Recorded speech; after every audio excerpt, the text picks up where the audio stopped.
Much like the evil residents of the town in Footloose, Arsenal ensured that Gary Neville couldn't do any dancing. This is the ArsenalVision Podcast Podcast. My name is Elliot Smith, Blackman Twitter, Yankee Gunner. Stumbled through that one, but it's 6:37 a.m., so I'm allowed. Did you ever see the movie Footloose? No, because you're not 80 years old. But I did, and the plot of the movie Footloose, I think they've actually remade Footloose by now. So it is basically there's this town where adults have ruled out dancing, but the kids just have to dance. They got the music in them. They just got to dance. And similar to Gary Neville, who just had to dance with the Brentford fans at the start of last season, Arsenal, like the evil people in the town of Footloose, said, you will not be dancing because we are going to crush the hopes and dreams of the Brentford faithful. We did that with ruthless efficiency.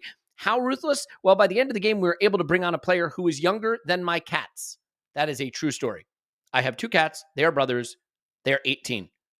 The player we brought on, Nwaneri, 15 years old. We will get to that, but there's so much more to get to. And I just want to say thank you for being here. Sorry we were not able to put the podcast out at the usual time. As you know, there were some things going on in the UK that both timing-wise and other reasons-wise, we were not able to get one out, but we are here for you now. And oh, by the way, there's plenty of time. Look, you listened to the Arscast yesterday. I listened to the Arscast yesterday. So now we can just say what they said, but in our voices. So it's really a win for everybody. And here to do that with me now is Clive. You can find him on Twitter at ClivePFC. Hello, Clive. Hello, Elliot. And Phil Costa. You can find him on Twitter at _Phil Costa. Hello, Phil Costa. I was quite mesmerized by that opening, to be fair. It's almost like you're a professional.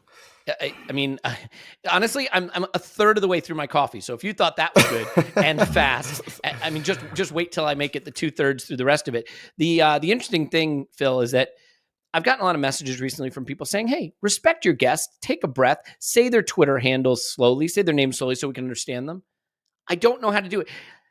I do yours so fast, I'm not even sure what it is. It is _Phil Costa. Okay, right? That's it? That's it. And if you don't know Clive's yet, it's Clive P AFC. That's it. But you don't need to know that. You don't need to go to Twitter to get their opinions. You can get their opinions right here. Phil, I'm going to give you dealer's choice since you're the guest, and I'm going to start with you on what I think was a sensational day at Brentford. I think the best way I can sum this up, we've had this weird start to the season. Football's back, and then it wasn't. And now it's not again. And so I think going into the Brentford game, I had that little nervousness, that worry in the back of my mind, like, is this a mirage? This is not a mirage. It is not a mirage. This is who we are this season. Everything we think we were to start the season, we looked all that and more against Brentford. And I think the best example of how that's true is the lineup. Phil, when you saw that there was no Odegaard, that there was no Zinchenko, that Vieira was getting his Premier League debut, and that Tierney was starting, did you have concerns? Did you feel that we would be able to continue to play how we were? What was your reaction to that news and the news of, in particular, Vieira getting the start? To be fair, I kind of made peace with a couple of injuries because that Zinchenko news came out during the week. And we'd kind of seen already that Odegaard maybe was nursed through the United game a bit after picking up that ankle injury. So in my head, I'd kind of made the changes already and made some peace with them. But this is why we have these players. This is why we have the squad. And it's for them to come in and play well and help us to win games when those other players are not available. Yep. It was just kind of another day at the office for me, and I was quite excited, to be fair, because we'd seen glimpses of Fabio Vieira against Zurich. We know what Kieran Tierney's all about, but I thought, it was already a test for the team to go away to Brentford, who, are not pushovers, should we say? They're physical. They like to run the channels. They're strong in the centre. And it was just kind of, let's see what we're up against and see what we're made of. And I think that 90 minutes just really filled me with a lot of confidence on top of what has already been a really promising season. Yeah. And the fact is, Brentford not only have the ability to be very pressy, right? To press you, which you could say would be a challenge that we want to see how we handle. They have the ability to hit you on the counter. They did it to United. I mean, 4-0. Let's never, ever forget that they beat United 4-0 to my cackling laughter. I think this is a good challenge to say, can we go away to a team that we should beat, but that can certainly take points off top teams and play our football and be effective in doing it? And we clearly were. And Clive, we saw this right from the start. within just a few minutes of the start, I think we had our best move of the game. Loads of passes exchanged effortlessly, first time, players having that sort of natural understanding of where they're going to be. It ends with Martinelli turning a pass around the corner to Xhaka in behind. Xhaka's in, he can shoot if he wants to. He gives a pullback to Martinelli. Martinelli loses his footing, doesn't get the shot off. And in old times, you might have said, well, there goes the one good chance we were going to have in the game. That would not prove to be the case here. But I think in that move, we saw everything that we're going to really be talking about throughout this game. The spacing, the understanding between players, the scintillating form of one Granit Xhaka, and just our ability to play our way through a Brentford team that didn't have any answer for our passing game. Yeah, I thought it was when you start a game, you sort of you want to send a message out. And normally the sort of message you want to be aggressive, you want to get some territory. And then once you got your territory, you want to try to control possession. And every team tries to say, we're going to impose our game on you. Every coach says the same thing, right? So how did we do it? Well, we just passed them off the pitch straight away. We go long into their corner, and then we go from there. We get the ball, we pass off the pitch. They win it, we get it back. We pass it again.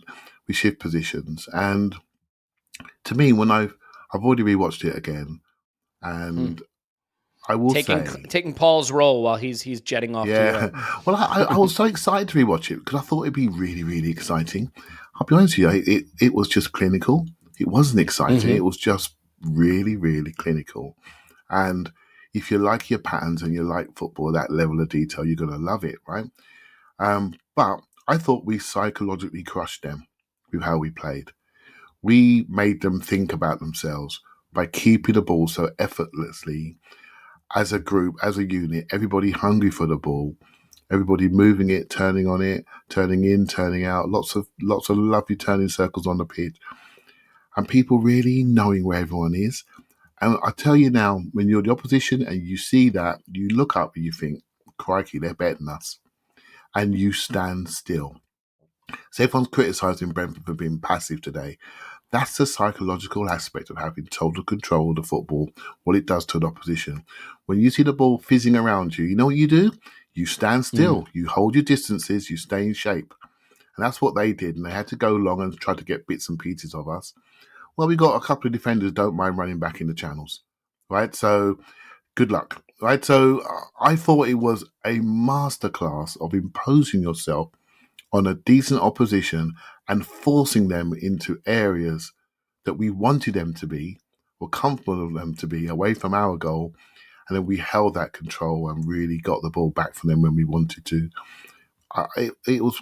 From football standpoint, that's really good. Really good. Yeah. You know, opposition-wise, you can debate if that's the top opposition, but football-wise, perfection. Yeah, I agree. And I think this felt very Man City because you can dominate a game. I mean, Chelsea, I think, are one of the teams that have among the highest possession rates in the Premier League, but they're not effective really or dangerous with that possession to the extent that I'm sure that Thomas Tuchel would have liked them to be.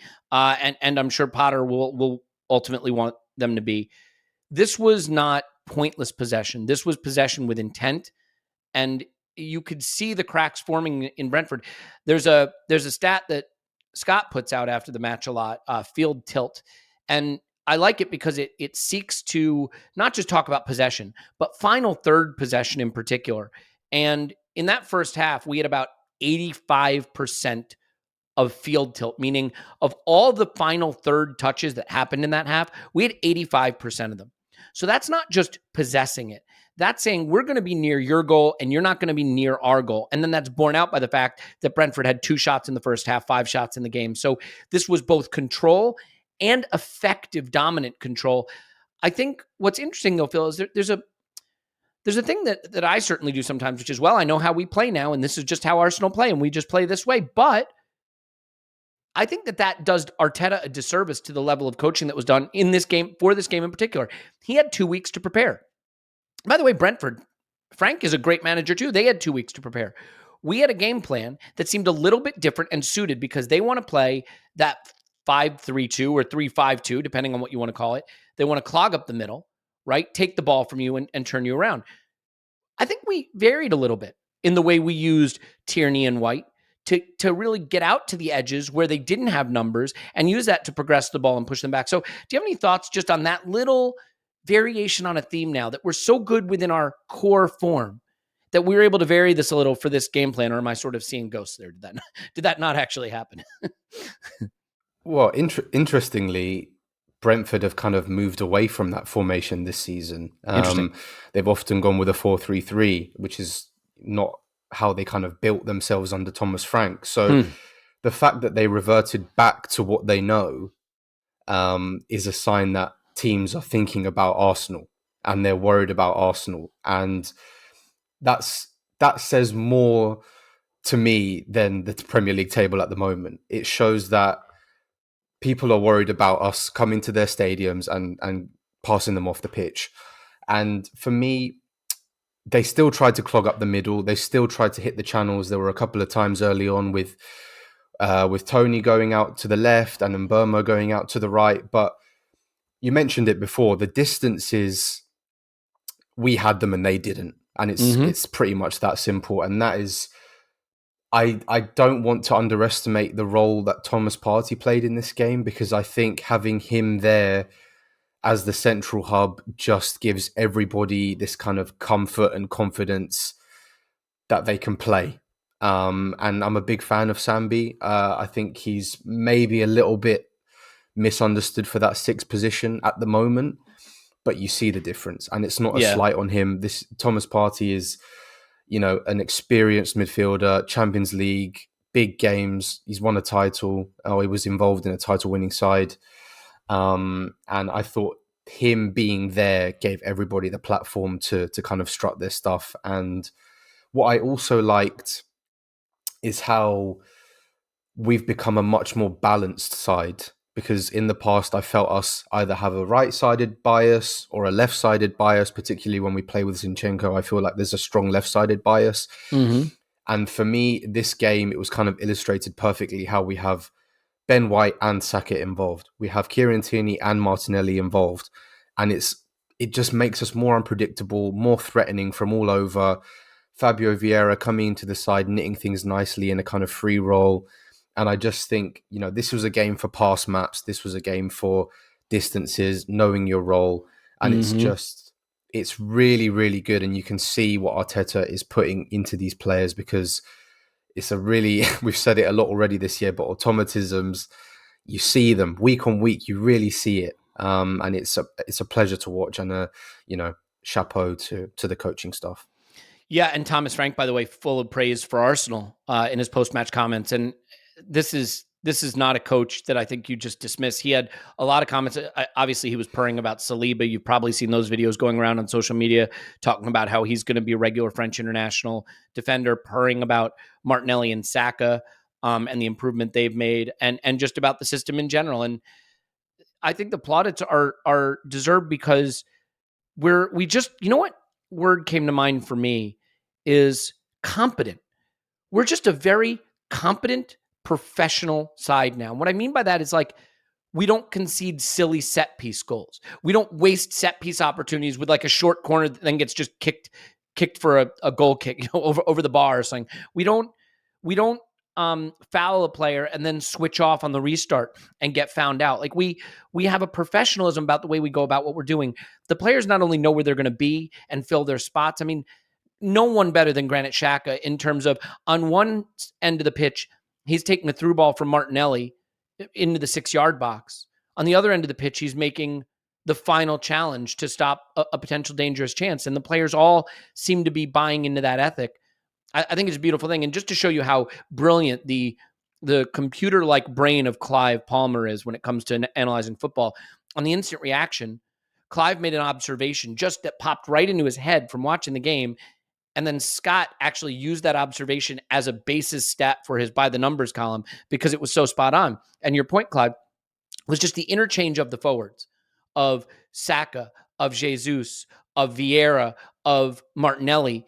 And Scott dove into the data, and the most touches was Jesus with 59. And the fewest touches was Martinelli with 50, right? Between all four of those players, there was only 9 touches of difference. Sometimes you'll see a game where like Martinelli has 70 and Saka has 20, or the center forward hardly has any, or the center forward's dropping deep and has 70 touches, but the wingers don't have any. Clive, in this game, all of the forward players were involved in a similar way. And you talk about exactly what you want as a coach. It's very hard to defend a team that can go to any area of their forward line and find success. And we did that all game long. Almost any area of the pitch, actually. I mean, I was a sort of player when I played, you had to hide me when you had the ball because I didn't want it. I was more the guy that wanted to get it back, right?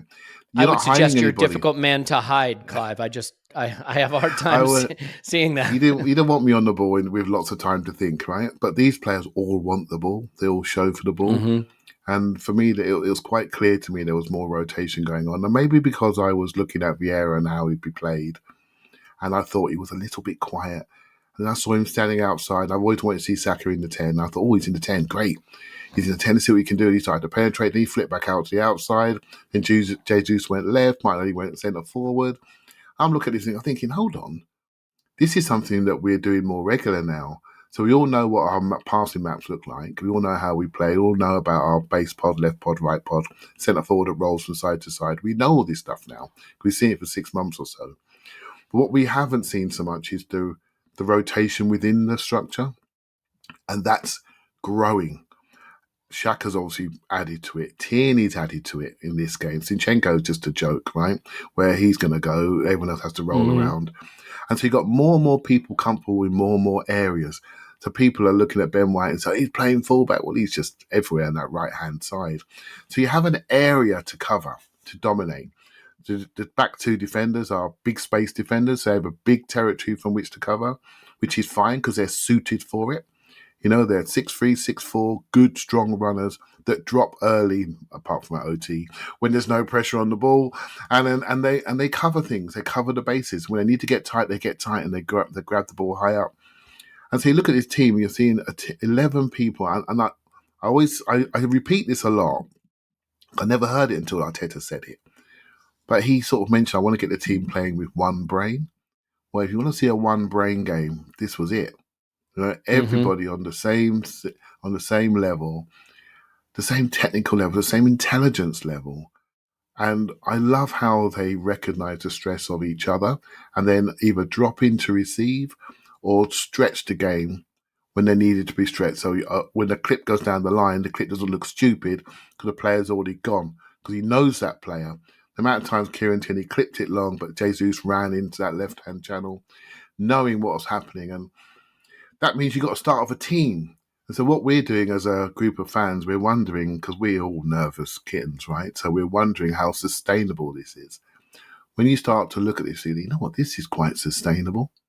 This is quite repeatable, whether we have the ball or don't.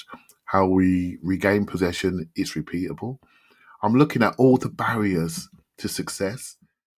Energy and health could be a couple, but structure, how we play, our roles, the rotation is becoming a huge plus point and a big step on from last season. And one last thing I will say, our distances are smaller. I think again, me and Scott had a chat about this, so you checked it out. Our passing distances in the final third have decreased, which means we are more compact, which means when we lose the ball, we can get it back quicker. I'm not into the PPDA as much as you are, Elliot, but I'm sure we're in a better shape that way. And I do find myself doing this, going towards data. And I think this is why Thomas Frank in the pre-game press conference was so complimentary, because he's got the same sheets of data telling him that Arsenal statistically are very, very good and in patches are better than Man City this season. And so if he's got that data, all the other coaches got that data. So back to Phil's point, I think teams are having to adjust to us now for the first time. And this is part of the project now, the evolution. When teams adjust, do we change again and then change different players for when teams are absolutely in their box? Yeah.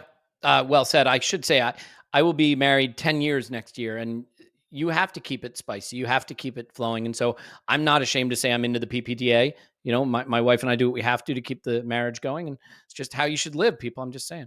Phil, one thing that I'd like to stop for a second and just get to, but we're going to get to all the goals. We're going to get to the star performances, but I just want to talk about a side sort of squad building point here. I think where we are now also really shows why we yell and scream and get worked up about squad building decisions. Because on this day when the starting left back wasn't available, we weren't saying, should we move Xhaka to wing back or should we move Xhaka to left back? We brought in the guy who had previously been the starter at left back and is quite good himself and starred. On a day when maybe the star of our season last season at sometimes, our right back, wasn't picked, we have a player who can start there who's keeping him out of the squad, who was expensively acquired last summer, oh, by the way. The guy who's starting at center back in his place is a star himself who was expensively acquired as a young man and allowed to flourish on loan, which was something I really supported and always believed in and never said anything negative about. When maybe one of the players of the season in the Premier League, Martin Odegaard, is unavailable, a guy we expensively acquired who someday wants to say to Martin Odegaard, you better watch your back, buddy, I'm coming for your place, steps in. And the reason I bring this up is, for a long time, we talked ourselves into the idea that, well, Pablo Mari's a fine buy. He's cheap. He can be a backup. Cedric was free. He can be a backup. Willian was free. Oh, he's a big wage, but you know what? He's there to just add. And now you see what smart squad building decisions do. What do? They allow you to look like the same team when you take out key players, because your backups aren't backups. They're the guys who used to be starters, or they're the guys who were coming for the starters and saying, I can take your place.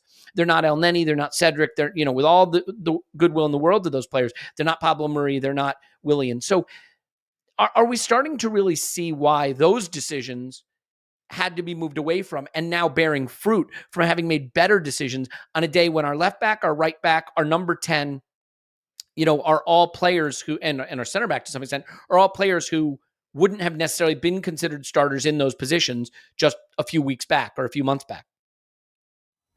I mean, aside from the obvious wage bill concerns and age curve concerns, the whole point of building with young players is that they are, one, competitive, and two, malleable. And those players that you listed before, they're just, I don't want to generalize, because we've seen, firsthand with Granit Xhaka this season that older players can add things to their game, but that's often the exception, not the rule. And for me, it's why I don't understand the player wars within the Arsenal fan base, because you need a good squad, and that doesn't stop at 11. If you want to be one of the best squads in Europe, competing for things, European trophies, league titles, you need 15, 16, 17 good players. And I don't understand, and I understand Twitter is a very ridiculous echo chamber at times with, a lot of crazy opinions. But I don't understand why every 2 weeks there's a referendum on a player. Like Smith Rowe, he's injured. We should have accepted the money from Villa. Tierney, we're moving past him. We need to get him gone. We need these players, and that's the whole point of having them there, so they can come in and perform. Fabio Vieira, he was a £30 million signing. Yeah. And because he was injured and, he didn't quite make it into the team for the early stages of the season, people forgot. And now he's coming in and, everyone's amazed by how he's kind of settling in. People were happy with him at Zurich, played really well again on the weekend. But this is no shock. This is no surprise. We're signing good players, young players who have a point to prove, who are learning under a coach, who are malleable in their sort of physicality and their technical quality. And that's what we're doing. That's the project. We've tried other stuff before. We tried the quick win, get the Mkhitaryan's in, get the Willians in, and it doesn't work. So now it was always going to be a bumpy road with this kind of structure. There was going to be some wage bill issues to correct. We don't need to relive that stuff. But just on so many levels, this just makes more sense. And we're seeing it now. This is a young group that can grow together, that needs to experience things together. And I just think with each passing week, you can see how natural things are becoming. There's a natural chemistry with these guys. And more importantly, I see friendships.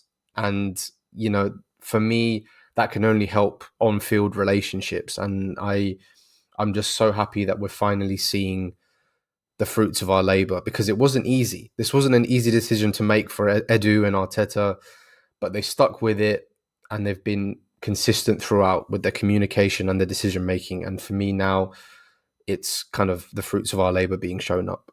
Yeah, that's really well said. And I think that the critical difference is if you have a team full of players that have been acquired with the idea that they could go out and make a position their own, both that competition and that talent level will float all boats, right? It will be the rising tide that lifts all boats. And that's what's going on at Arsenal right now. Clive, let's get into some of the goals before we get into some of the star performances, and there were quite a few of them. But the first goal, again, this is to my point about professionalism and competence. Quietly, we are one of the best set piece teams in the league. I can think back to years when Arsenal played some great football, but we conceded stupid set piece goals. We weren't standing in the right place on a throw in. We would foul a player and switch off, and teams would be, in our penalty area. And the next time you looked up, that's not happening anymore.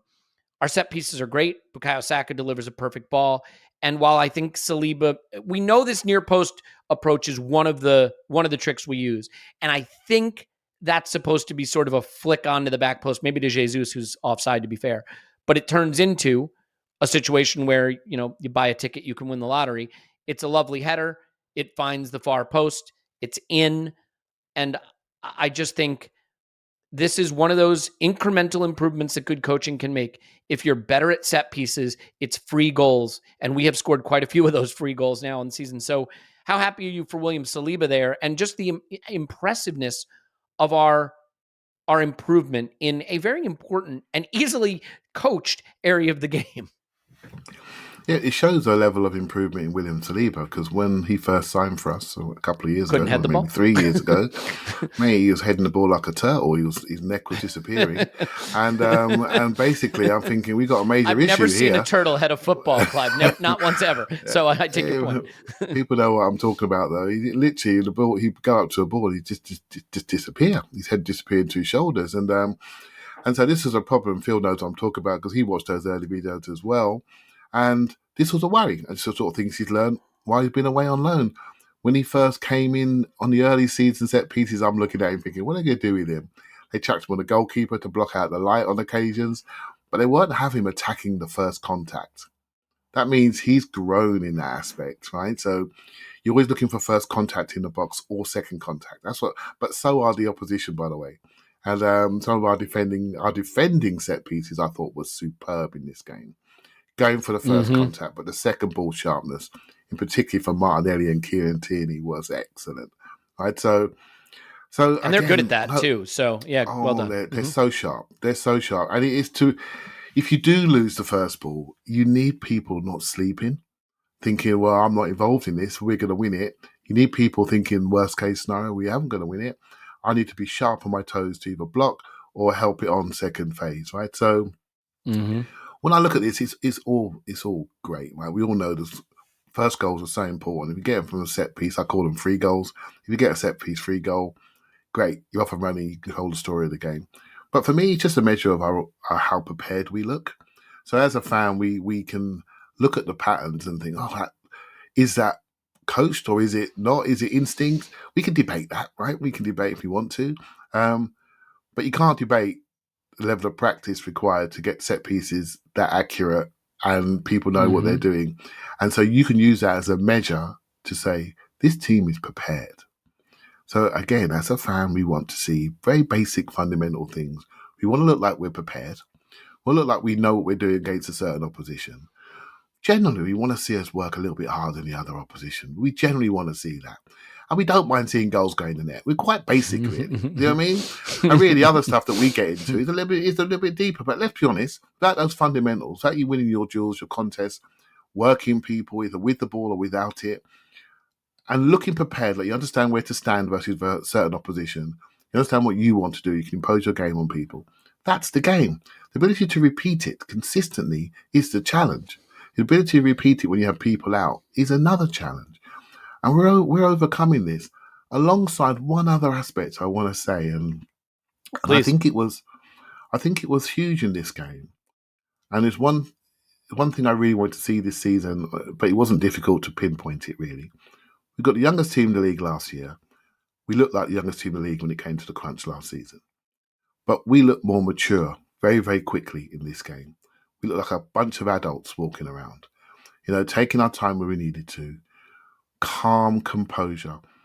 And so one aspect I think this team has really got is I think they're quick learners. Because against Manchester United, I thought we were immature. We sensed the fact we were really doing quite well. We got overexcited and we didn't quite play the game. We didn't play especially out. after we equalized. As soon as we equalized, it went. It all went. Everyone's playing with substitutions. Trust me, Elliot, you know my thoughts on this. We rewatched it. I know. Yep. So it was maturity. It was composure. We were too outcome based before we actually did it, and forgot the fundamentals of the game. And in this game, we at no point did we lose our fundamentals. We didn't. They were strong. They were calm. They were composed. And we probably left a goal out on the pitch because Jesus deserved another one for me. That should have been a 4-0 smashing. But 3-0, I'm pretty comfortable with. Yeah, I will take it. And it was there was so much to enjoy here. I tried to make some notes of things that I want to make sure we get to that were positive. And I'm looking at it, I'm like, well, that's going to be a 3.5 hour podcast. We will definitely be rewatching this game over on the Patreon side, by the way, and it may need to be both halves. So we will definitely see about that. Let's get to the second goal though, Phil. I want to get to all the goals because sometimes I think the goals are actually the aside. It's how you played, but there's some things in the goals. Well, all right. So the second goal is really a crowning achievement for two players who deserve a lot of credit. One who gets it and one who is increasingly getting it. And it leads us into a big talking point today. And that's Granit Xhaka with his assist to Gabriel Jesus. Now, I want to set the Xhaka thing aside for 1 second because I do want to say this. There's very, very few strikers in the world that score that goal. The header, he has to generate all the power, but it's not the header. It's the instant movement. To be willing to gamble on that pass, finding that position, finding the space in front of the keeper and behind the defenders, to be able to instantly accelerate and get there. When that ball is released, he's not moving. He's onside. By the time the ball gets there, he's gained a yard on the defenders and he's in space. This is the stuff that the great center forwards do. And I think as fans, we have always undervalued movement because we value what people do on the ball. And it's very hard in football, especially when you don't have like a stadium seat to see off the ball stuff. Sometimes it's not even on camera, right? What Jesus does off the ball is maybe the most elite thing of his game, more than the winning 50-50s or 60-40s or 70-30s, maybe more than the shooting, the heading, the recovery in his pressing game. So I do want to praise Jesus for that. But Phil, 1 minute into the game, Granit Xhaka is at the edge of the penalty area playing 1-2s with Martinelli. The next minute, he's stopping their one decent chance defensively. Then he's playing in the pass of the game, one of the passes of the season for a goal. He creates 3 chances in this game, 2 big chances, and still has time to do all the other stuff we expect him to do. This was a virtuoso performance from a player who is getting better and adding strings to his bow at a part of his career where we don't see that. And rightfully, a lot of the post-match writing and post-match interviews and post-match comments were about him. James Benge did a wonderful article on him for CBS with some quotes from an interview he did with him. Xhaka talking about how he's coaching Nwaneri, right? That he's doing some of the under-16 coaching and getting his coaching badges. But the thing that I loved, because I always wondered about this, he was getting the adulation from the fans, from the away fans. They were singing his name. And in these interviews, he said, I wanted that. I always wanted that. I never thought I'd have it again. What happened before hurt me. I wanted that, and to get it was very emotional. I'm so happy for him and for us as fans that the journey has taken us to a place where we don't have to be petty, where we can be wholeheartedly embracing what he has become and what he is doing for us. And there's no need for revisionism. If you weren't on board with him before, and I will raise my hand and say I wasn't, I can certainly see the arguments for that. And that doesn't stop me from being so impressed and excited about what he's doing now. And he is getting the kind of reward that a footballer deserves when they put in the work and improve. I know this is a long, rambling section from me, but to be fair, you got to maintain the brand, keep the brand strong. But Phil, I'll give you sort of a free swim here. His play has driven a response that I don't think anyone would have seen either of those things just, 6-8 months ago. Yeah, I think he's been incredible this season, and I think he's probably been one of our better players for the last year, if agree. not a bit longer. I think what he's managed to do, and it's been subtle. I don't think it's been one drastic change. I just think he's showing what a complete footballer he is now. And for me, the issue with Xhaka was never his kind of attitude or his professionalism. The issue for me with Xhaka was his response to stress. And too often in the latter stages under Arsene Wenger, throughout most of the time under Unai Emery, this was a team without structure, without character, without stability. And that is the exact environment that Granit Xhaka does not thrive in. It's a good point. And I think you see now we have a settled squad. Everyone's on board. There doesn't seem to be any egos. This is a very selfless, hardworking team, and it's just the exact opposite to what he's had to work in previously. And I think what happened that day at Crystal Palace, I was actually against Crystal Palace. I was actually there in the stadium, and you could feel the kind of toxicity. And it wasn't just that incident. It was what had been happening for the last few years, just bubbling up into that single moment. And it would have been very easy. I mean, we've spoken about this before. It would have been very easy for him to just jet off to Berlin, head to Berlin in that January. I don't want any of this. I'm done. But for me, Xhaka has always been an open book. I think he's always been willing to speak to fans. He's always been willing to explain himself. Yeah. He's never been shy to take responsibility. And I think slowly fans have come to appreciate that. He never hides. There was some time where he maybe didn't want the armband for obvious reasons, but I never see him hide on a football pitch or in the media or, on the training ground. We saw it in the Amazon documentary. He's very present, vocal, and he cares a lot about this club. And for me, a lot of people had drawn a line under that situation, that day, that moment, but that recognition, you could see what it meant to him in what he said. It was emotional. Yeah. And he was emotional, and I think he deserves it because Martin Odegaard is the technical captain, the technical leader of this team. But for me, Xhaka is the captain of Arsenal Football Club. Yep. Even though he doesn't wear the armband. And I think that moment at the end of the game, well, he did on Sunday, yes. But for me, that moment of the fans singing his name in adulation, in recognition, I think it was just a moment between two parties. One that just shows the general direction of travel, the positivity, the feeling around this club that everybody has kind of bought into. And I really think he deserves it because he's been excellent. I really did not see this in his game. We're seeing scanning. We're seeing passes with the right foot. We're seeing runs into the opposition box. It's just incredible what he's managed to do in such a short space of time, like you said, in this moment of his career. And I think it's just, it's obviously what he's done personally, but it's also a bigger symbol of what is happening around us and the football club. Yeah, I totally agree. And, to win over the away fans is something, right? And I don't want to stereotype or generalize a whole group of fans, of which I'm not a part, so I'm going to do that now. But like, the away fans will tell you if they're mad at you. You know what I mean? The away fans have not been shy about voicing harsh opinions. When you win them over, that I think that's a real accomplishment as well. They're not a soft touch, and he's deserved it. And this is the thing, because I want to speak to people that feel conflicted. Don't feel conflicted. Like, if you had a positive opinion about Xhaka the whole way through, great. If you didn't, also great.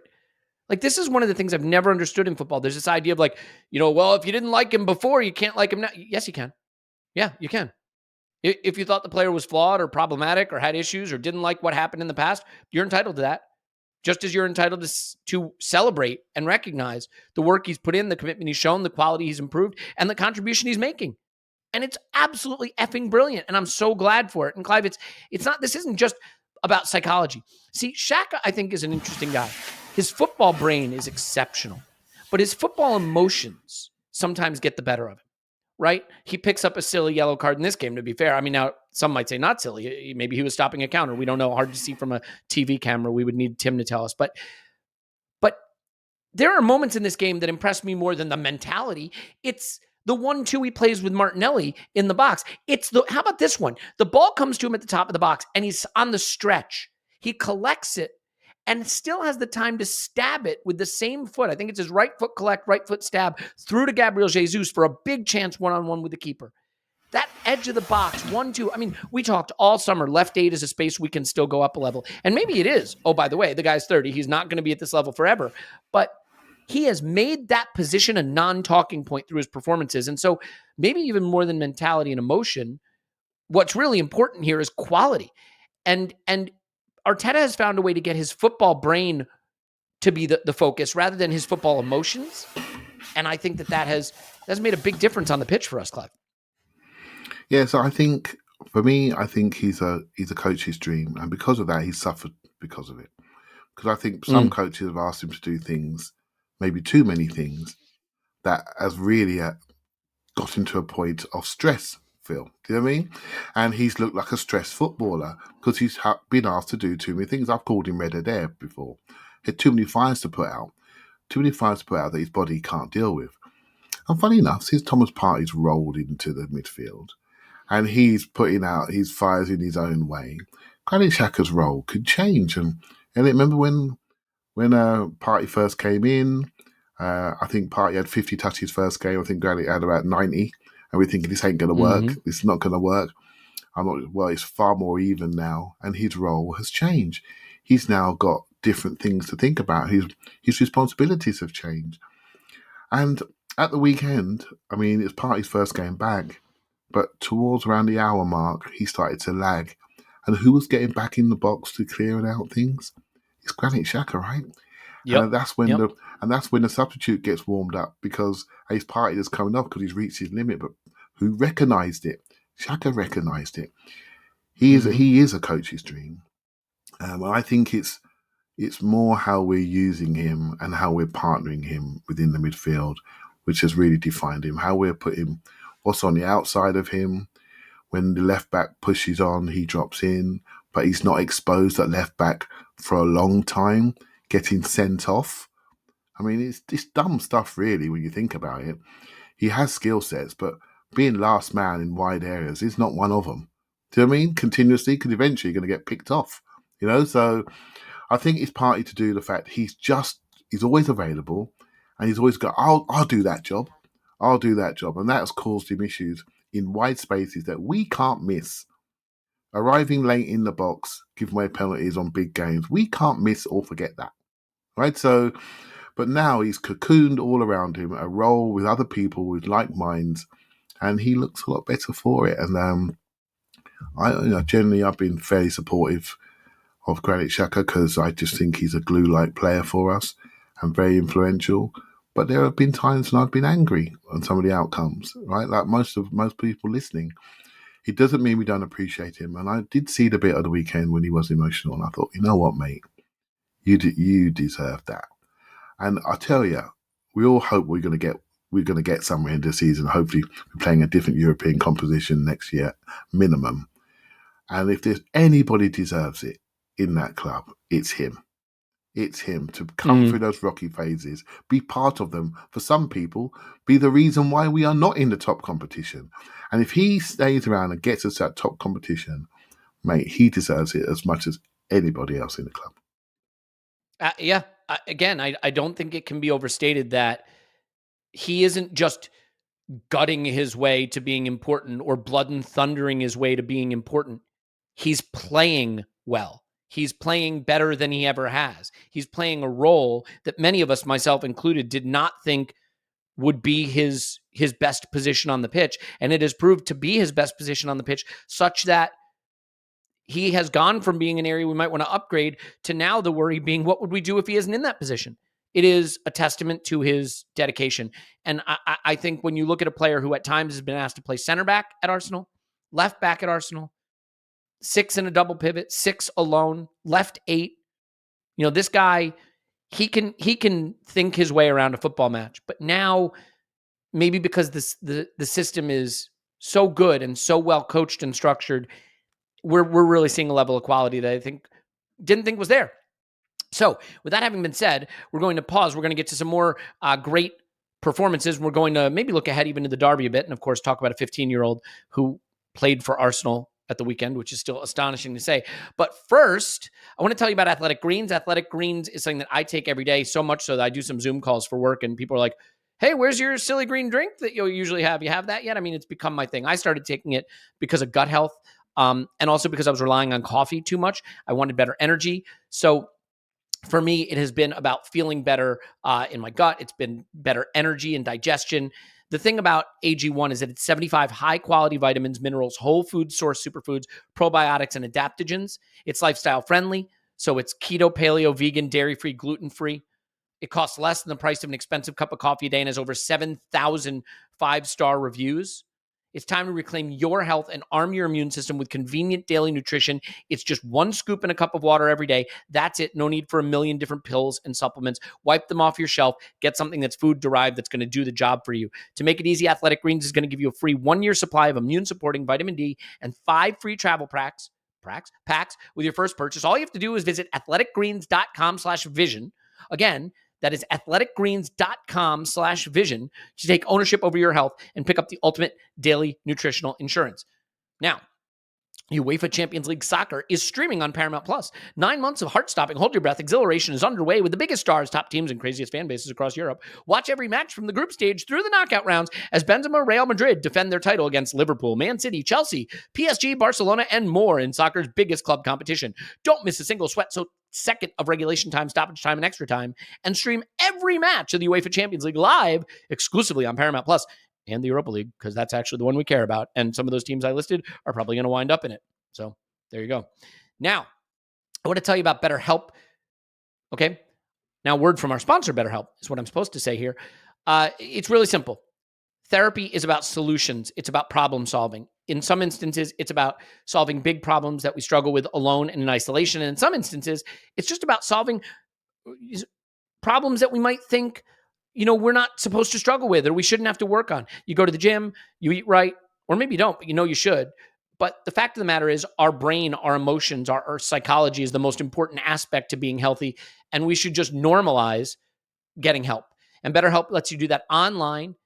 You can do it camera on, camera off. You can get paired with an expert in a specific field, something that may not even be available locally. It's cheaper than in-person therapy. You can get paired up with a licensed therapist after a brief survey. Right? And you can switch therapists anytime.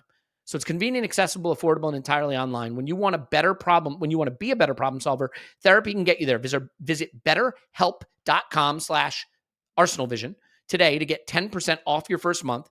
That's betterhelp.com/ArsenalVision. I kid you not. I still have 2 more of these to do. I think Blue Wire having trouble paying the rent. You know what? God bless them. What am I going to do? These companies are here. They want me to read them. I'm going to read them. We'll get on to the football stuff in a second. So, Indeed, well, we'll save that because we need Clive's little... Oh, hey, Manscaped. It's fall.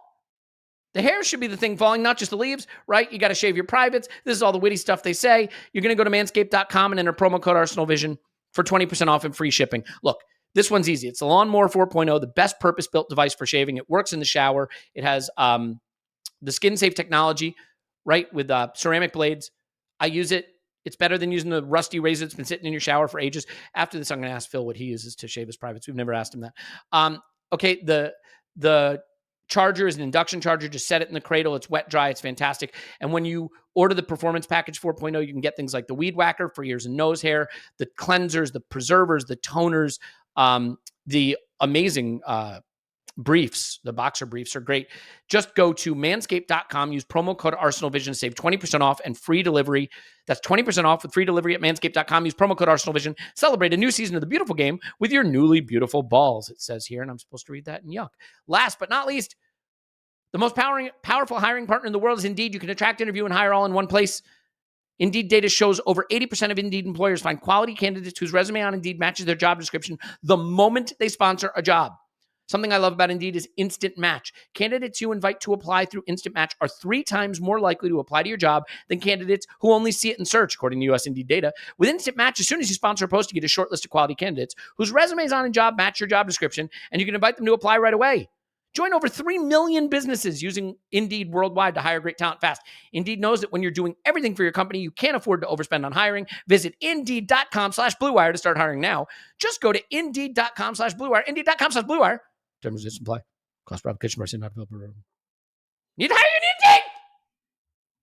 Clive, is that enough of that? Indeed. Now that... Oh boy. Whew. Hey, did I ever mention we do ad-free versions on the Patreon? You know what? Look, we love our sponsors because they just show that our beautiful, the good ship, Arsenal Vision's growing here. We're all doing it together. So, Clive, it's definitely, we're going to get to a lot of things with you, but we need to just do a section on how Phil shaves it. No, I'm kidding. We're not going to do that. Phil. Yes. This guy, William Saliba. He is good at the football. The Vieira goal is a beauty. It's a beauty. And I'm so happy for him. And I'm so happy for him so that his best friend Martinelli could celebrate him. It doesn't happen without the silkiest little touch, turn, ball progression moment from Saliba at the back. He wasn't just playing passes in this game. He was bobbing and weaving. He was going shoulder to shoulder with Ivan Toney like it was nothing. This was virtuoso stuff from Saliba. And I think quietly, maybe not quietly, let's be honest, he's gotten a ton of attention, but I think his ascendancy has made this whole thing work because it means Ben White can go play at right back. And Gabriel looks so assured because he's got a partner next to him that can take more of the distribution responsibilities. He's been sensational. Love that he gets the goal today, but without the goal, it's still a top drawer performance. And that little move before the Vieira goal is something special. Yeah, I mean, it's easy to forget what a big point he had to prove still coming in, because obviously he'd been at the club for 3 years, and he'd been away for all of those seasons, and there was the constant back and forth over whether Arteta was right, whether Arteta was wrong. There were times where we managed him poorly. There were times when he had a couple of difficult moments in the under 21s. And then he'd gone to Marseille and played brilliantly. So it was all about, was that just a fluke? How would he translate to English football? There was a lot of pressure on him despite his young age, his tender years. And he just passed that first test at Crystal Palace, and he's gone from strength to strength ever since. And how safe do we feel with him there? And it's not even a slight on Ben White, because I think maybe unfortunate debut aside, he's been probably one of our most consistent performers since he joined the club. Yep. But what we see now is, as well as Gabriel, two comfortable Premier League defenders who are big, strong, and fast. And sometimes that's what you need. You can have your ball playing centre backs. You can have those that just dominate everything in the air. But we've been very lucky that we have two of these guys together who seem to be gelling nicely, nice blend of attributes, who can do the dirty stuff, who can pass the ball out. And I think what I loved about Saliba's performance on Sunday was not only his defending, but we saw everything he does. There were times when he was running shoulder to shoulder with Toney, boshed off, no problem. Yep. There were times when he needed to head the ball out, headed out, no problem. And his sort of ease and smoothness on the ball, I must admit, when he first broke through at St Etienne, and there were a couple of times at Nice when he looked really clunky. And it's incredible how quickly his passing and his comfort on the ball has come on. Like you said, that moment where, yes, he miscontrolled it slightly. Toney was chasing him down. No problem at all. I'll just turn, get my body in the way and spin away from you. There was no panic. And it just, it shows us how far we've come from the days of Mustafi, from Pablo Mari, from players who just didn't have it. And I think what you see there is just pure authority. And I'm so pleased for him, because this season could have easily been a referendum on how, it could have been side to side, the Saliba side, the Arteta side, but he's put it all to bed. He's scored a couple of excellent goals, and we're just seeing how rounded his game is now. And for me, this trajectory is scary. And he's so young. I think he's so young. And what Clive, I think you mentioned it on the instant reaction, we need him to sign on that dotted line, because this is going to be a world record fee in a few years if we play our cards right. And I'm so pleased, because I've tracked him for a while and I wanted nothing more for him than to succeed here. And so far, so good. I mean, he's going to make the fee we paid for him look like a pittance when this is all said. Well, assuming we get him to sign on the contract, sign on the dotted line. The thing that's crazy is this is a guy who stepped into the blood and thunder and pace and power of the Premier League, and he's passing at 90%. And he's not passing back to Aaron Ramsdale. His number one pass partner in this game was Thomas Partey. He's sidestepping players and passing it forward into the midfield with pace and intention. His other one was Ben White. I mean, I was nervous because I was sort of like, you know what, this season, one of two things are going to happen. Saliba's going to be good, and the Ben White-Saliba wars will be all over again, and people be calling for White to be dropped, or Saliba will be bad, and it'll be all over again. Well, we got the 100 percentile outcome of Saliba being generationally excellent and Ben White looking like one of the best right backs in the league. It's just crazy how well this has worked out. And I mean, it's not happenstance. What happens when you have a lot of talent and good coaching? And I mean, Clive, that does lead me to the fact that I think the fullbacks in this game were both excellent. I think Kieran Tierney has come in for some criticism, some of which may be deserved, but a lot of which is over the top. And Ben White is keeping Tomiyasu out of the side right now, and I think rightfully so. And there's no stress or drama about this, by the way, right? If Zinchenko or Tomiyasu start, there's no drama or stress about that either. But I think that Tierney and White deserve credit, Clive, because I thought they were very good in this game, very important to the game plan in this game. And, you know, they're both playing roles that, to some extent, might not be as natural to them. Tierney in sort of the way we're playing, and White in terms of being a fullback. I know it's nominally a fullback the way we play, but I thought they were both excellent in this game. Yeah, it's just a unit, the overall unit. So you look at that back five unit, and you know, if Gabriel gets stretched out, Ben White on the other side just drops in to make another central defender, which suits him perfectly. Yep. If Ben White has to be on the exterior on the right hand side, he can do it. I wouldn't say he would choose that area of the pitch to be in, but his role again is to leave our isolation winger in Xhaka. Sometimes you see him and you don't want to bring people over with you. You just stand there, underlap him, allow him to wiggle out and go inside to Vieira, Odegaard or Jesus, for example. So your role becomes quite supportive. If he drops into lane 4, then you spin down lane 5 and you try to take people away with you. It's just a unit thing. I'm a big fan of Ben White. I think we need that player in what I call protecting the moat position that wants to step forward and go and get the ball. Tierney does it, Zinchenko does it. They're counter-press machines, right? Ben White does that when he was at the back, and Gabriel was the guy that was sweeping around. So this role does suit him really, really well on the ball and off the ball. And Kieran Tierney, again, I said on the podcast, I found myself protecting him. But then again, I protected Pablo Mari in the past. So once they're signed, let's see why we signed them, right? You know, but Kieran Tierney is a £25 million cash payment down, bang, there you go. He's not an idiot. He's captain his country. All of a sudden, Zinchenko comes in and we're trying to rubbish him. What are we doing? It's September the 20th, right? We're going to need it. We're going to need him. Back to the player wars thing that Phil alluded to earlier on, right? What are we doing? Look at what he does. Look at how he can be integrated. And again, what's happened is suddenly he looks super sharp, isn't he? He's taking shots. He's all over the place.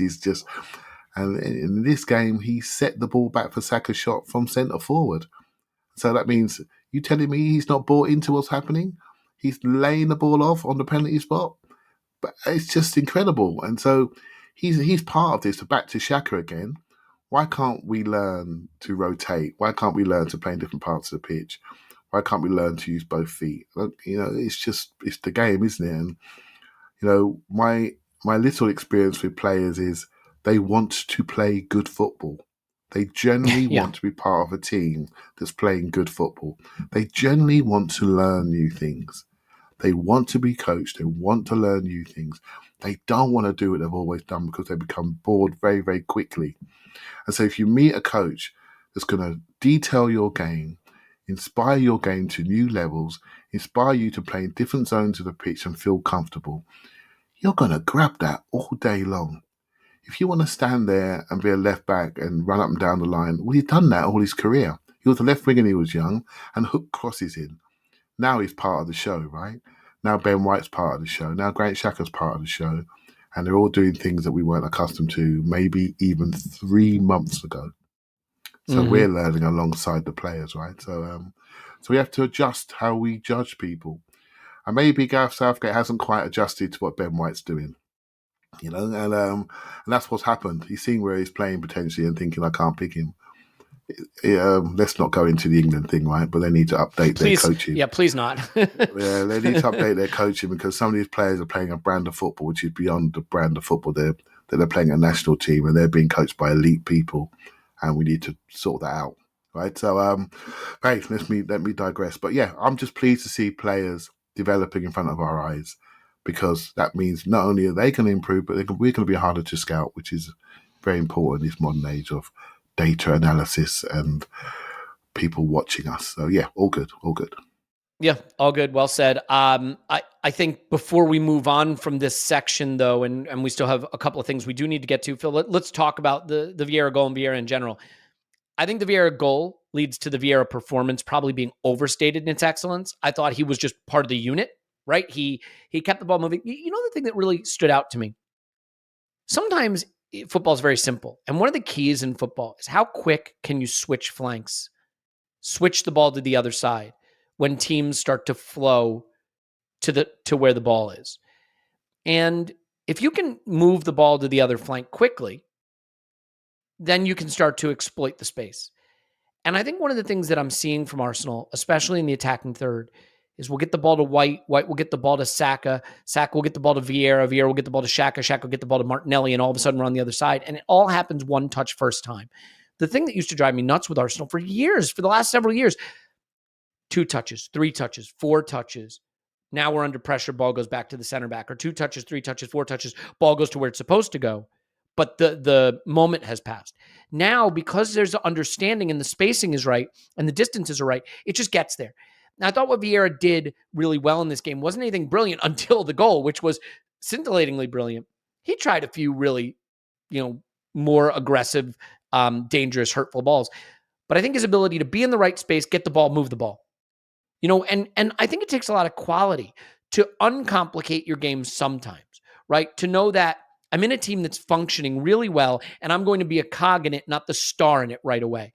And I think he balanced that really nicely. So while I don't think this was a star turn until he goes and scores a worldie, a Golazo, I think it was a really nice example of a player fitting in and looking like he fits in a way that doesn't stand out. And I mean that as a compliment. Yeah, totally. I mean, he wasn't our best player on the day because he didn't need to be. Even though he got man of the match, I think, which was sort of strange. But oh, was it? I thought it was Gabriel Jesus that got it. What was it? Okay, I had seen someone give it to him. Maybe it was just some random website or something. Okay. Yeah, but it's his first Premier League start. He just needed to come in, start to know his teammates, develop that relationship with Saka. And to be fair, I know he's the kind of the Odegaard replacement, but I think they're still different players. I think Fabio Vieira is much more daring and decisive in the final third, whereas Odegaard's much more of a playmaker. He sets the tempo. I think Fabio Vieira has much more to his game in those moments, whether it's a final ball or striking a goal. And I think we have a nice kind of medium there because he's still tidy. He can still, welcome the ball, move the ball, still very technically comfortable. But I just think he provides a little bit more penetration than Odegaard, which is nice because we want the things that he brings We want those qualities to be replicated, but he also adds something else. And there were just a few moments when you could see him on the edge of the box. I think he blazed one over the bar. I think one each, one with his left, one with his right. But I don't mind that. I don't mind it, because sometimes I'm looking at Ødegaard, and even this season there's been a couple of examples when you're just like, shoot, because not everything needs to be the Ozil perfect pass in front of goal. And we're, the best is yet to come. This is just about him getting his fitness, getting his sharpness, understanding his teammates. And for me, it's really interesting to see, because he was given a kind of free role at times in that kind of flexible front line. And it showed he was playing passes to Ben White on the overlap 1 second, and then he was drifting over to the left with Martinelli another. And it's just nice to see players who are comfortable with the ball, because for too long, we've seen people who didn't want it. It was like a hot potato. They didn't want it. And now we see players who are comfortable welcoming it in any position on either foot. And I just think, again, we've raised the floor of this team, and the best is yet to come. Yeah, and it's repeatably excellent. You're dropping in players that aren't starters, and it looks the same. It's just what you'd want to see from a team. Look, some people love data, and they love to really get into the data. Some people hate data, and I'd like to think that sensible people are able to just synthesize what they see with their eyes with a little bit of data and come out with a full picture. But you do you. But I think this is the point, right? Under Unai Emery, I think we had a 22 match unbeaten streak. We talked on this very podcast. The data didn't confirm it. But you know what else didn't confirm it? If we're being honest, the eye test. We knew. You watched the football. You didn't need the data to tell you we were getting by. But it was there. The goal isn't just to get results. It is. But the goal is to play in a way that will likely get you more results. You need to look no further than that other team in North London. I know it's hard to remember that there is one. And the way they're playing, and ask yourself, can that sustainably get points? We'll find out. But I look at the way we're playing and I say, if you keep playing this kind of football, more often than not, you'll get the reward. We didn't get the reward against United. Okay, that's going to happen. But we played the way I want us to play. We go play that game again, we'll probably win that game again most of the time. So I love seeing us not only play football that's repeatably good. That was one of the things. We've all gone through the period where we watch Arsenal. It's about to be kickoff, you guys. And you're like, what are we going to see today? No idea. And then an Arsenal comes out of the gate that's just dreadful. And you're like, who is this? What is this? Wake up. Now Arsenal comes out and plays and you're like, yep, that's Arsenal. That's what we do. That's how we look. It is such a nice thing. Clive, one of the side benefits of being 3-0 up is that we got to bring on some subs. And one of the subs we got to bring on, first of all, we should give Marquinhos a little love here.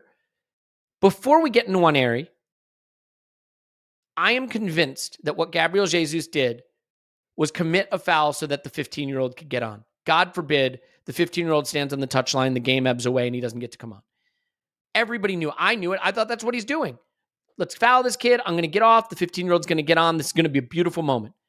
All the referee has to do is go along with it. But he doesn't go along with it. He gives him a yellow. It's 4 now.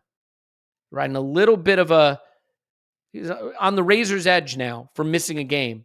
And if he gets one in the derby, I don't need to tell you the games that are coming up that he could be missing if he gets another yellow. So before we talk Nwaneri, are you going to go whiskers with me on the 4 Jesus yellow cards? Yeah. When do these things reset? How long do we have to get him by? Does anybody know? There's a guy yesterday that mailed us, didn't he? And a guy called Arsenal Scout, and sort of gave us the data around how many fouls how many times he got booked for City versus how many times been booked for us in his first 7 games, right? One yellow card for City. He's got 4 already for Arsenal. Are we refereed differently? You be the judge. Yep. Yeah, and I'm ready to go down those conspiracy theories. Yep, I'm going down that road. You darn right. But yeah, we're still changing perceptions. We have to keep playing well. I'm afraid, because people still think we're going to get bullied at Brentford. Well, we all know that's not going to happen, right? And that's been confirmed. So we're still changing perceptions. We're still the team that has the most yellows versus the tackles that we commit. We just have to change this, right? Everyone thinks Granit Xhaka's going to get sent off every other game. It's down to us to change this by winning games like that, continuously live on TV, then things will change, and we'll start to get the benefit of the doubt that other teams do get in those scenarios, right? So yeah, Jesus, he's one of the transformational players. So we need him in it, don't we? We need him, and I don't know if you want me to go on to young kid already. Do you want to go straight on to that? Yeah, sure. I'll just say this. I think we got to get 19 games, according to Phil, before this resets. So just looking at our fixtures, he's got to get through the Spurs game without a yellow. Then he gets to play the home game against Liverpool, which we desperately need him for that. So we got to get him through the derby. Then it's Leeds away, Southampton away, Forest at home.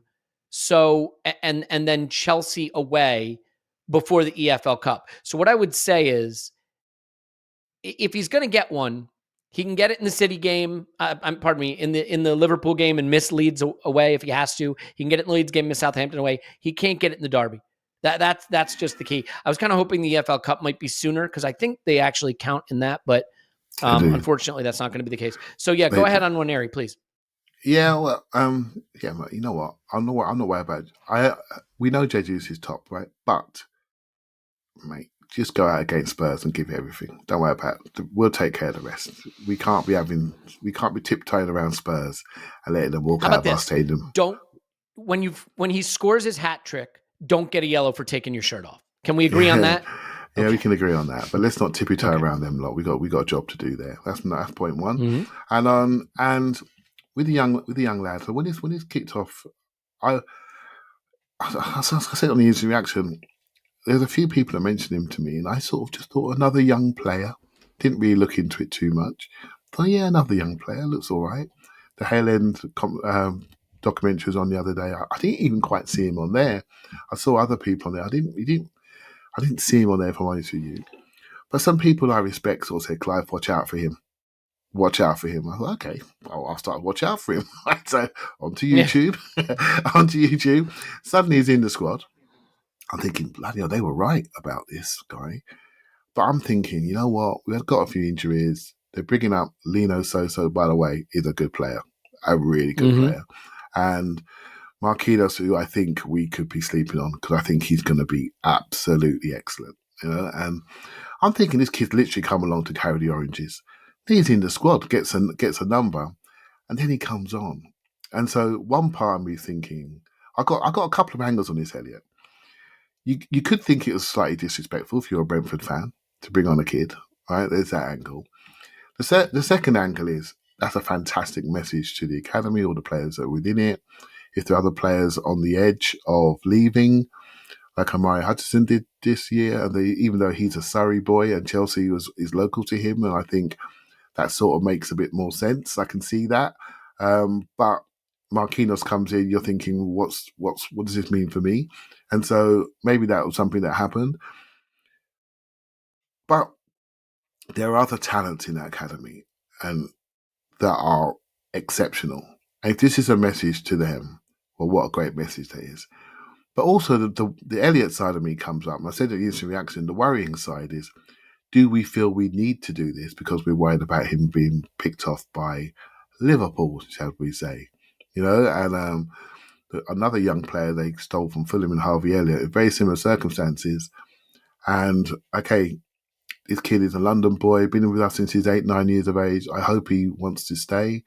But I worry also that we could be looking after him, shall we say, making sure he realises how serious we are because we recognise the talent. If you're wondering how good he is, I've done some research since. He is well respected on the England track, played England under 16, under 17s. If you're looking at him, looking at his physicality and wondering where he's going to be, he's 15 years of age. You're going to laugh at me, Phil, but I always do stuff like this. If you look at the size of his feet, right, he's not finished growing yet. When you're growing, your feet grow first.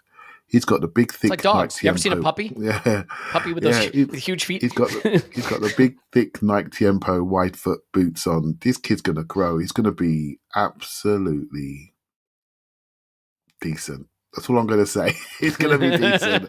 I'm not gonna go too big because I don't think it's fair. But there's more to come. Yeah, there's more to come. That Arsenal are not dumb. They're not. They see lots of talents come through their hands. if they've done this for a reason. They're the experts at projecting. I'm just a bloke on a podcast, but I'm telling you, they're not stupid. Watch this space here, mate. That's what I'm going to say. There's so many little layers to this. I thought Arteta's comments were interesting. He said I hadn't met him much. I didn't really know him.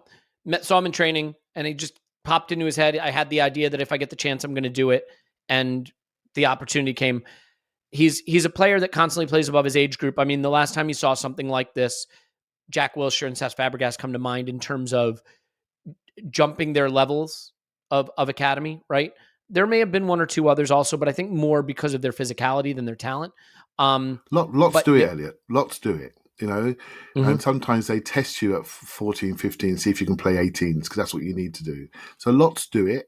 They do it sometimes. They push you up so you don't get bad habits playing amongst your own age group because you find it too easy. So this is almost like a reward, and lots of academy kids want to play up. They see that as a form of success. You're playing up, you're going to get a scholarship, right? That's what they're after. And so playing up is a good thing, right? So, and for some people, they play you down because you're physically not able to manage your age group, but you're technically supreme. So when the puberty kicks in, then you can go back up to your age group. That's what players do. That's what, clubs do to look after player welfare and not just dismiss them because you're not big enough, because many players come through later on. But this guy is interesting. This level of jump is big, and that makes my eyebrows raise up. This is not normal. That's what I'm trying to say. It's not just fan hype too. I mean, granted, Xhaka said this, he sees him versus the other academy players. We got a pretty good academy, and he's like, and he's different. He's better, basically. I mean, Xhaka doesn't pull his punches with anything. I mean, and if he's anything like me, when he hits puberty at 20 and springs up to 5'8", he's going to be something special. Phil, there's a couple layers here though. Just one is the cynic in you could say this is done for a reason. We got to keep this player. We got to keep a lot of players. We got to be a destination. We just lost Amari Hutchinson. Now, granted, there may be some, agent tomfoolery there. He goes to a club where I don't think he's going to see a path to football there either. But Arsenal need to show that this is the place for young talent to be. And a 15-year-old getting on in a Premier League game, I think that's going to go a long way to helping that kid decide that his future should be at Arsenal and maybe helping other kids decide. So do you have any cynicism? I mean, I don't think it was done cynically, by the way. That's not my point, but not cynicism is too strong a word, but just maybe shrewdness of this move to tactically be thoughtful about managing his future, keeping the young talent we have, and making sure we don't have more Amari Hutchinson type situations. Yeah, definitely. I think this substitution and his inclusion in the matchday squad hit a few boxes. It's on a smaller scale. It's sending a message to the player, saying, "Look, we notice you, we see you, we like you, and we want you in this environment for the future. This is what you can expect from the future. We want you to learn here and be with us and thrive with us." So it shows that they're taking care of his development. On a wider scale, it shows that Hayland graduates have a chance to play for Arsenal in the first team. So that's the second point. It shows that we're continuing the Bukayo Sakas, the Eddie Nketiahs, the Emil Smith-Rowes. And if you want to leave like Omari Hutchinson, you can do it. But you cannot say that there's not a path for you here. So that was another message. And thirdly, it also showed awareness from Mikel Arteta about what's happening at Arsenal. Arsenal are known for bringing young players through. And the good feeling, the mood around the club, the general direction that fans now understand, this substitution was just another little pointer to say, look, let's keep the feel-good factor going. We're playing well, and yet we still have time to bring on a 15-year-old. And for me, I think Clive made a good point. I think what is telling about his talent is the ability to jump. And I've watched bits and pieces of Nwaneri, but I've also seen bits of Warren Zaire-Emery. He's a player for PSG who is now in the first team at 16 years old, right? And he has a similar build, strong, technically strong, can hold his own physically, but PSG were desperate not to lose him. And they gave him a big contract because too many times in that club, they've lost players. I mean, if you see the players they've lost in that academy, you would be pulling your hair out. So I think it's just another reminder to the player that we are watching, to Hale End, that there's opportunities for you here. And in general, we understand the talent. There's opportunities for you here. And we know that Arsenal are strong on youth tradition. So I understand what the fans want, what the club wants. And I just think in that little substitution, in that little match day inclusion, Arteta hit a lot of boxes. And I think it shows a manager who's very aware of what he's doing at the moment. Well said. Last thing, we're not going to get too deep into it because there's going to be time to get deep into it. The derby is next. Clive, I somehow have a set of Twitter mentions that are full of Spurs fans. I wouldn't wish it on my worst enemy. It's as fun as it sounds. But look, they're unbeaten. They have attacking talent that can get them out of a lot of trouble. I watched them play, as dumb as that may sound. I don't see it with them. I don't see something that can accrue. I mean, do I think they can finish top 4 playing the way they do? Yeah, of course they do. They did last season. I think they can again. I think there's a ceiling on that style of football. I think it is an interesting contrast to styles, though, because we're going to go try to be Arsenal. We're going to try to push them back. We're going to try to have all the ball in the final third. They're going to let us do that. We know they're going to let us do that because they've done it all season. They're not going to have any of the ball. I mean, this could be a 70% possession derby. This could be a 70% final third possession derby. But what they can do going the other direction is unique. And I'm wondering how you view that. Because if we win this game playing the way we play, I think it is a referendum on the fact that our way of playing is the right way. If we don't win this game playing the way we play, there's going to be a lot of people chirping about, oh, you can have all of the ball, but it's about scoring the goals and winning. And I really hope that the good football wins the day because it deserves to, you know? Yeah, do you want to go? I've been thinking about Spurs already. So Spurs have got a few of their issues. They're not sure whether to play a 2 or 3 in midfield and play 2 strikers because they're getting dominated in midfield. That's why they're playing deeper. It's been hidden by the fact that they score goals on occasions, shall we say? And they got a couple of good goal scorers. I think Kulusevski has been a major plus to them. I wanted them with us actually, and I think that was a miss. And so, good player. Charlton has come in. He's quite lively. I'm not sure he fits, but he forced Son to the sideline. Son came on, hat-trick. Thank you very much. They don't like Emerson Royale. They want him gone. But I think Doherty can't get in, and Jeff Spencer I don't think Conte likes. So Emerson's playing every minute of every game. So I know where I'll be going. I'll be going straight at him. And hopefully they play a flat 2 in midfield, a couple of wardrobes that they normally do, and we can take them over. I think I've been worried about Spurs, not because I worry about them losing a game to them. I'm worried about them because I think this season is different. And let me just think this one through with you guys on live and direct, really.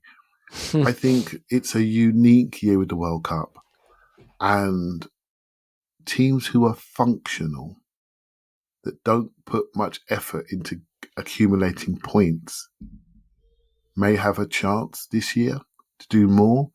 Elliot, I can hear your brain ticking over and saying, Clive, they can't sustain how many times they're in the final third and score the amount of goals they're doing. And you're probably right. But functional teams that have a base level, that when we're going to be playing every 3 or 4 days, in a year when Liverpool are losing themselves a little bit, in a year where Man City look fantastic, but their squad is smaller than ours, a couple of key injuries, they could soon rock around. That boring, functional team that plays all their automatic movements in a back 5, nicking their 1-0s. Don't dismiss it, mate. Don't dismiss it. This year's completely different. Sustainability with less emotion is what I'm looking for. And I thought we had that at the weekend. I thought that was a cruise. I want a few more like that. That is the for me. But don't one of the dismiss, least tense away matches I can remember in a long time. A long time. Don't dismiss the ugly team that doesn't deserve to win and is still winning, particularly when we come back after the World Cup. We don't know what we're going to see. Right? So I'm not prepared to dismiss them yet, although I can't wait to do it, if you know what I mean. Yeah, and I guess the counter to that I would just say is that their football is dependent on really elite, let's call it elite. I hate to do it, but it is really elite forward talent. taking advantage of the moments they generate. Their XG difference, right? Expected goals for versus expected goals against, is very respectable, actually. But it's a fourth place expected goal difference. Our expected goal difference is a title expected goal difference, or thereabouts. So what I'm saying is, I'm not saying they're bad. They're playing a level of football that I think can and probably will get them fourth place again. The question is, can we be better than that? Does our style of football have a higher ceiling? And I think the frustrating thing about Spurs is Spurs are going to win big games because the big teams that really take it to them, that really push resources into their defensive third, are going to get turned around and scored on by their really elite counterattacking talent. I just think they're going to have too many days where they don't get the 1-0, they get the 0-0, or they get the 1-1. Because a team that concedes that much defensive third possession and has that little attacking third possession is going to have days where it doesn't happen for them, where their elite talent doesn't make the difference. So I'm not dismissing their top 4 bid. I'm dismissing anything beyond that. But we'll see. We'll see how it plays out. I do think also they are so dependent on 2 players in particular that if they were to be without either of those 2 players, I think for any stretch of time, I don't know that this house of cards can stay up, but we'll see. Clive? Now you got me thinking about Spurs, right? So they've got issues with Romero playing at the back. I mean, he's an injury issue. Lloris is an injury issue. I'm not a fan of Davies. He's getting away with it. Perisic is 86, right? Can deliver a good ball, but eventually people are going to... There are issues for them all over the pitch, right? But they're still up there by doing very, very little and not playing well. And so, Elliot, I know you've taught me a lot about data and how to interpret it. And I'm hoping for once you are absolutely right on this one. They have some decent data too, though. Just to be clear, they're, from an expected goal standpoint, they look okay. I do think, to your point, though, they're weak. I don't think they're particularly strong defensively. I'd be curious when a good team, aka us, sits in their defensive third for 70% of the game. Does it look savvy and smart? We're just playing counterattacking? Or does it look like a team waiting to get battered? And I obviously have my preference. Let's leave it there. Actually, no, not fair to Phil. Phil, I can't do a whole Derby section. Not like at least have a word. You want to have a final word on the contrasting styles? Because I think the narrative, the people that love narrative, are going to be desperate after that game to be able to say, "Oh, Arsenal talk about their pretty football, but it's effective football that matters." I don't particularly think Spurs play effective football, and I'm really hopeful that the better football I think we play gets rewarded for that.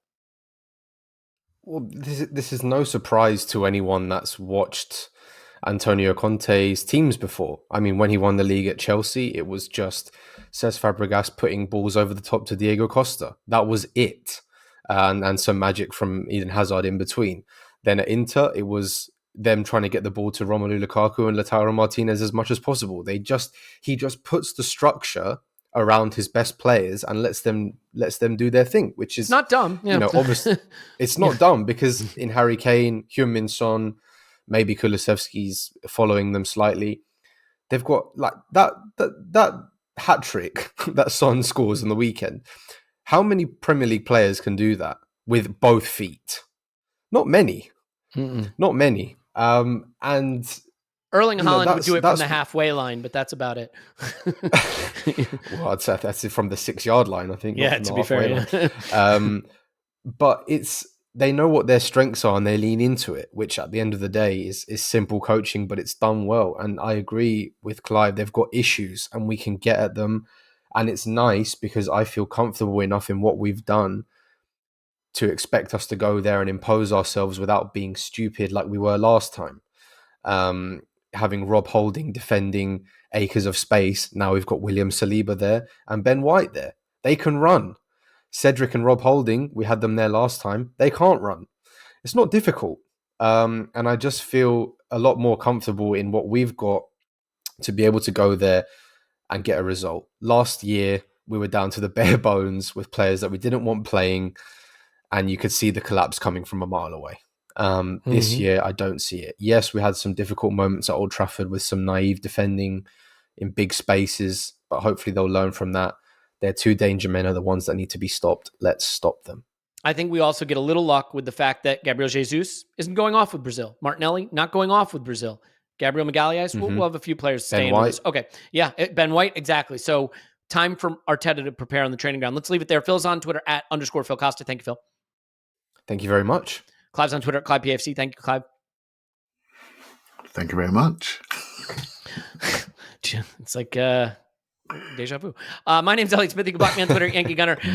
We will be doing a rewatch over on the Patreon side, so I hope you'll join us for that, and then all the usual nonsense we do over there as well. But if you don't want to be over there, just be over here. We love you, and we're so happy you're here. By the way, I think finalists are being announced for the Football Content Awards. I believe we are among them for Best Premier League Podcast, so we'll be giving you some information on voting for that in the future. And, we want to defend the title in this era, this new title-winning era of Arsenal. We want to all be title winners. So thank you to everyone who voted. You're just the best. You guys are the best. Thank you so much. We love you so much.